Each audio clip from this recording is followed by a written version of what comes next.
I don't know about you guys, but I've noticed a massive trend on YouTube right now with car YouTubers doing these insane rebuilds on wrecked cars, getting cars from Copart that are in a serious state. And we sitting from this side are thinking, is it actually worth doing a rebuild on that? Can you make money off it? Well, yes, of course, but there's another factor that we've got to keep in mind. And one of those things is deciding and knowing if the car is actually salvageable in terms of safety. Now I'm going to show you a real good example of a car that can be rebuilt but shouldn't. Check it out. So as you can see over here, this car was involved in a massive side impact. Look at these sills over here. You can just see how bad the damage is. I mean, this thing is completely smacked in. If you take a step back, you can almost see that this car looks like a banana right now. So it's pretty much doing that. And the way you can judge is if you come this side, I don't know if you can see on camera, but this door gap is not consistent. I'll show you why. So if I had to try and run my fingers over it like this, you can see it becomes proud. So if I had to do this, you can see how my fingers hook, and it shouldn't be doing that.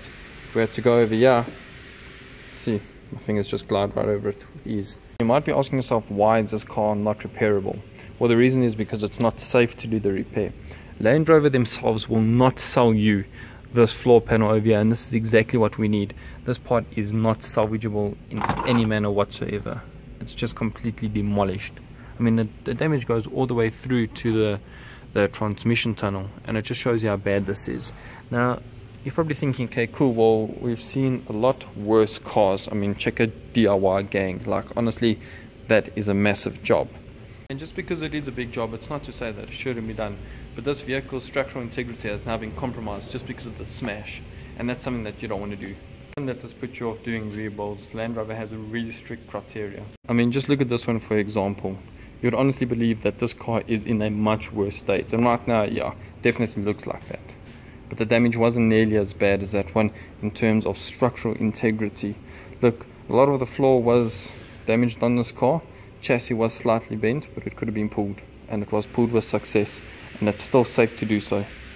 With that being said, you guys definitely want to go check out Chris from Beers for Build, as well as DIY Gang. He's doing that insane build on that burnt down Hellcat. If you want any informative content, go check out Blue Collar Carl. You can find him on Instagram as well as YouTube.